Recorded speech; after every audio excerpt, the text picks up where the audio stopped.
Assalamualaikum warahmatullahi wabarakatuh.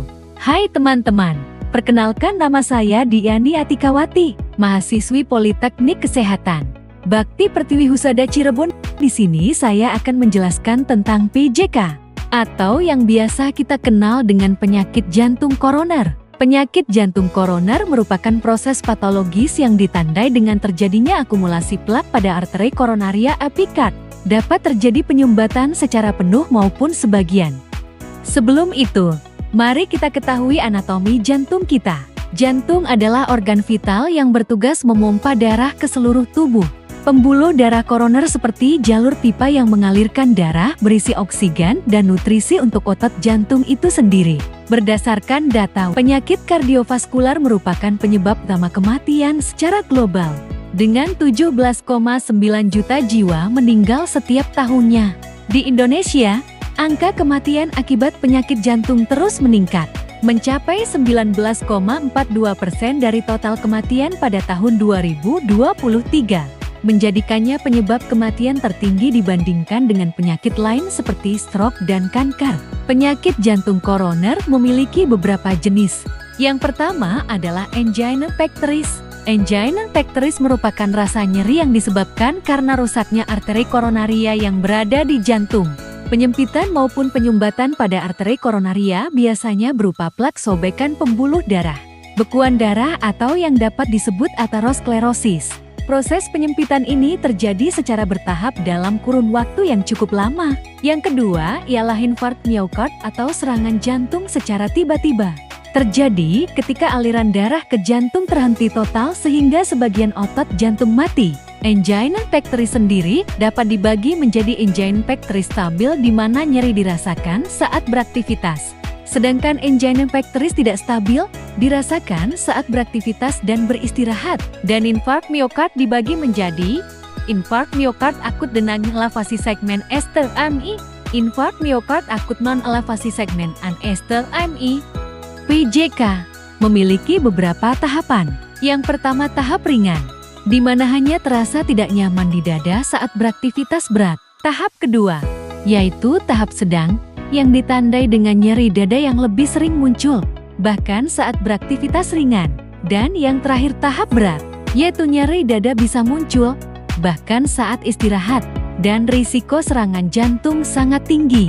Cara mendiagnosis PJK. Dalam mendiagnosis seorang pasien mengalami penyakit jantung koroner, dokter harus melakukan beberapa pemeriksaan, antara lain melakukan pemeriksaan fisik dasar dan wawancara tentang gejala serta riwayat kesehatan pasien, pemeriksaan EKG atau elektrokardiogram untuk melihat aktivitas listrik pada jantung, melakukan pemeriksaan X-ray toraks untuk melihat ukuran jantung, melakukan NOS jantung atau bisa disebut ekokardiografi untuk menghasilkan gambaran struktur dan fungsi jantung, termasuk ukuran, bentuk, dan pergerakan jantung, serta aliran darah di dalamnya.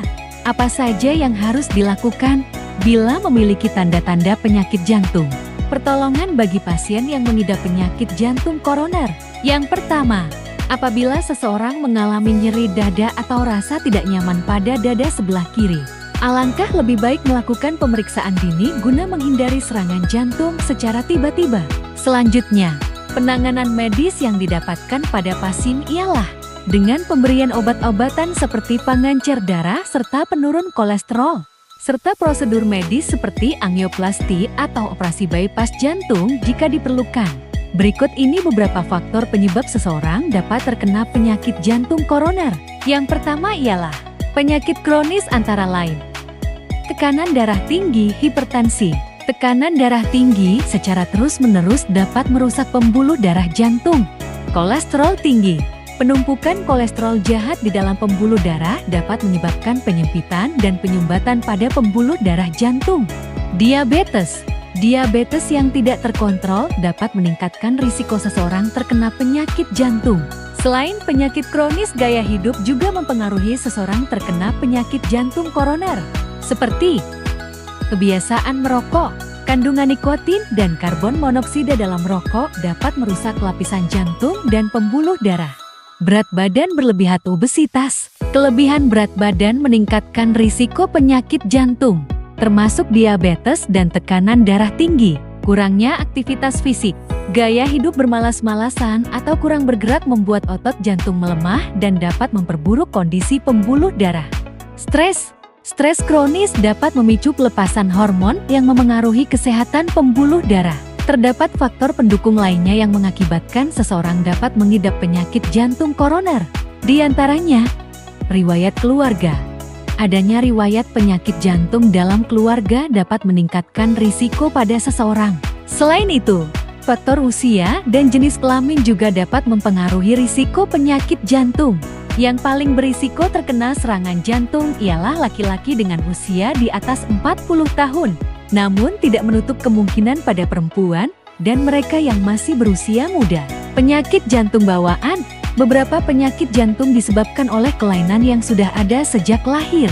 Misalnya tidak terbentuknya jantung secara sempurna, maupun adanya kebocoran jantung.